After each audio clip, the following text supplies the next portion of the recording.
Bagi kalian yang ketinggalan part pertama, silahkan cek di deskripsi atau klik pojok layar kalian. Setelah menyelesaikan permainan kejar-kejaran, Aris dan Karube kembali pulang dan bertemu Chota dan Seibuke. Di sini mereka berpelukan karena bisa kembali dengan selamat. Setelahnya mereka berkumpul untuk makan malam bersama. Lalu Karube menceritakan tentang HT yang ia temukan di mayat dari peserta lain. Ia berasumsi jika teka-teki dari semua permainan aneh ini berada di suatu tempat, yaitu di pantai. Lalu Seibuke berkata pada Karube bahwa hari ini bisa dirinya dan Chota yang akan segera dihabisi. Di sini Karube yang mendengarkan hal itu menjadi bimbang. Ia memutuskan untuk mengikuti permainan itu kembali untuk memperpanjang visa mereka berdua. Ketika Aris dan yang lainnya akan mengikuti permainan itu, Karube belum datang juga. Awalnya Chota marah karena terlalu lama menunggu kedatangan dari Karube. Ia memutuskan untuk berangkat duluan. Tapi beberapa saat Karube datang dan meminta maaf karena terlalu lama menunggunya. Setelahnya mereka semua berjalan mengikuti petunjuk. Dan akhirnya sampailah mereka di suatu tempat yang akan menjadi permainan selanjutnya. Di ruangan ini mereka kebingungan dengan permainan yang akan mereka ikuti. Karena di meja itu terdapat alat-alat perkakas yang cukup banyak di sana. Setelah mereka mengamati alat-alat itu, tiba-tiba layar HP mereka menyala dan menunjukkan notif agar mereka memakai kacamata dan pengikat leher yang sudah disediakan. Satu persatu dari mereka mulai menggunakan alat itu, dan tingkat permainan kali ini menunjukkan 7 hati. Dan permainan kali ini adalah yang paling sulit di antara permainan sebelumnya, yang dimana mereka harus mempermainkan perasaan seseorang dan berakhir menjadi pengkhianatan. Jenis permainannya adalah petak umpet, dan aturannya adalah salah satu orang menjadi serigala dan 3 lainnya menjadi domba. Kemudian domba ini harus bersembunyi agar tak tertangkap oleh serigala, dan peran serigala akan berpindah ketika mereka saling menatap. Serigala yang bertahan hidup sampai akhir dialah pemenangnya. Sedangkan domba yang masih hidup, jika waktunya sudah habis maka lehernya akan meledak, dan waktu yang diberikan hanya 15 menit saja. Mereka yang mengetahui misi permainan itu pun terkejut karena 3 dari mereka akan mati dan hanya ada 1 orang yang akan selamat.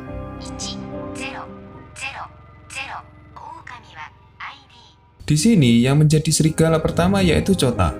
Dan benar saja ketika mereka semua bertatap, peran dari serigala itu terus berpindah-pindah dan akhirnya peran serigala itu pindah ke Seibuke.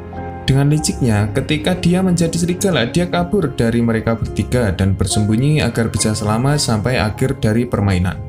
Di sini, Karube mengejar Seibuke karena ia tahu kalau Seibuke akan berbuat licik pada mereka semua.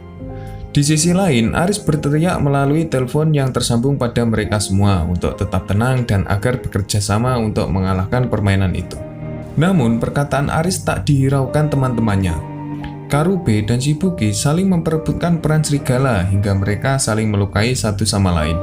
Di sini, Aris mencoba melerai pertikaian antara mereka berdua. Tapi hal itu tak membuahkan hasil dan Karube terus-menerus menyerang Seibuke untuk mendapatkan peran serigala itu. Hingga pada akhirnya Karube tak sengaja bertatapan dengan Aris sehingga peran serigala tadi pindah ke Aris.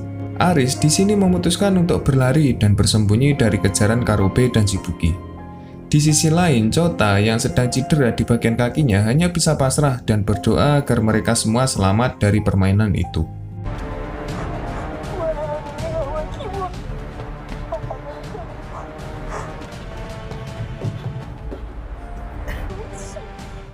Ketika di tengah jalan, Aris dihadang oleh Seibuke dan di belakangnya ada Karube. Di saat Seibuke akan menyerang Aris, dari arah samping Chota menghadangnya sampai mereka berdua tersungkur. Melihat kesempatan itu, Aris tak menyia-nyiakannya. Ia langsung berlari untuk meninggalkan mereka berdua. Tapi di sini, Karube terus mengejar Aris tanpa henti. Lalu, Aris memutuskan untuk masuk ke dalam goa. Di sana ada sebuah pantulan cahaya dan ia membawa alat perkakas yang tadi ia ambil untuk membuka kacamata itu. Tapi meskipun dipaksa, kacamata itu tetap tak dapat dilepas dengan mudahnya.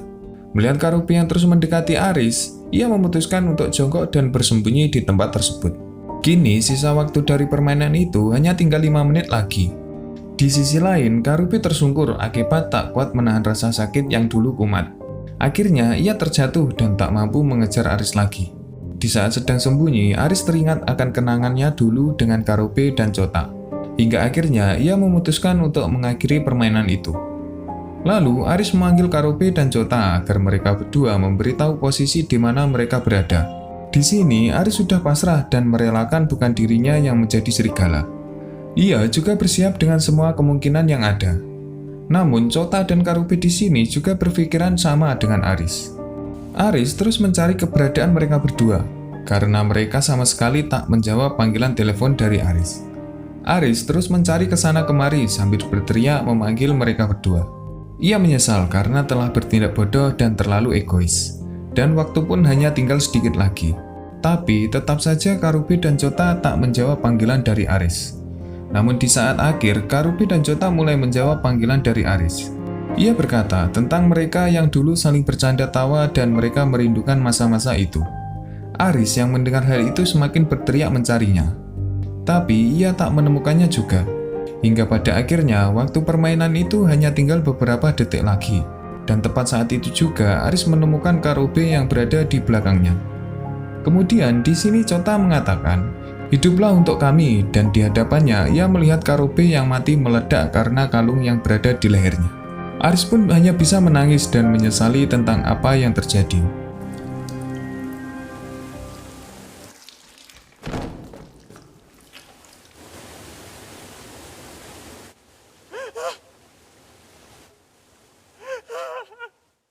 Setelah kejadian itu, seorang cewek berambut pendek yang sedang berjalan mendapati seorang pria yang dulu pernah main bersamanya.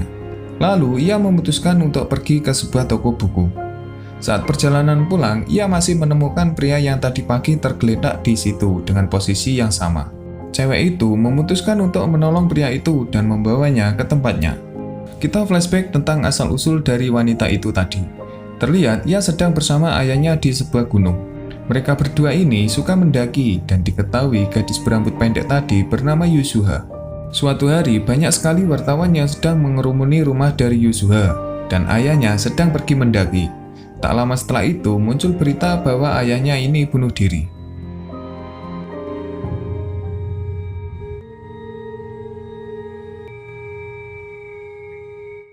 Kembali ke Aris. Di sini ia mulai sadar dan melihat seorang wanita yang menolongnya.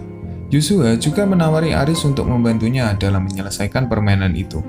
Di sini, Yusuha ingin membalas budi pada Aris karena bantuannya kemarin ia dapat menyelesaikan permainan kejar-kejaran. Awalnya, Aris tak bersemangat melakukan permainan tersebut. Karena Yusuha terus mendorong dan menyemangati Aris, ia pun memutuskan untuk melanjutkan permainan itu. Mereka berdua memutuskan untuk menuju tempat permainan selanjutnya. Di sana, mereka memasuki sebuah bis yang di dalamnya sudah ada 3 orang. Setelah mereka berkumpul, kembali lagi peserta mendapat notif di HP mereka. Di notif itu menunjukkan permainan kali ini tingkat kesulitannya menunjukkan 4 keriting yang berarti tentang kekompakan dalam sebuah tim. Permainan jarak ini aturannya adalah bertahan selama percobaan dan mencapai titik tujuan dalam waktu yang sudah ditentukan. Mereka semua harus mengejar jarak dengan cara berlari. Tapi salah satu dari pemain di sana ada yang mengalami cedera di kaki. Jadi, pria itu memilih untuk tidak mengikuti game tersebut dan memilih untuk menunggu di dalam bis. Setelah itu, mereka berlari dengan jarak yang sangat jauh. Tapi, pelarian mereka terhenti karena di tengah jalan ada seekor macan hitam yang menerjang mereka. Salah satu dari peserta itu bahkan diterkam macan itu hingga mati. Di sini, Aris dan yang lainnya mulai panik karena melihat macan itu sangat haus akan darah mereka dan siap menghabisi mereka semua. Setelah mereka berhasil melewati macan tadi, Aris melihat ada sepeda motor yang berada di dalam bak truk. Di sini, ia mengecek motor itu dan ternyata di motor itu masih ada sisa bahan bakarnya. Jadi, Aris berpikir untuk memindahkan bahan bakar tersebut ke dalam bis tadi. Lalu, Aris memutuskan untuk kembali ke bis tadi untuk menjemput temannya yang berada di sana. Tak lama setelah itu, Yusuha dan temannya tadi sampai di ujung lorong. Dan sesampainya mereka berdua di sana, mereka kebingungan karena ujung dari lorong itu ternyata buntu dan sama sekali tak ada jalan keluarnya. Yusuha dan temannya memutuskan untuk menunggu Aris kembali karena tak tahu harus kemana lagi. Tapi beberapa saat mereka dikejutkan dengan suara air yang cukup deras dari balik dinding itu. Mereka pun berlari sekuat tenaga. Namun di sini pria yang bersama Yusuha tadi tidak sanggup untuk berlari lagi. Alhasil ia pun terseret dengan derasnya air. Sedangkan Yusuha berlari dengan sekuat tenaga untuk menghindar dari air yang cukup deras itu. Dan beberapa saat ia bertemu dengan Aris yang membawa bis dan menariknya masuk.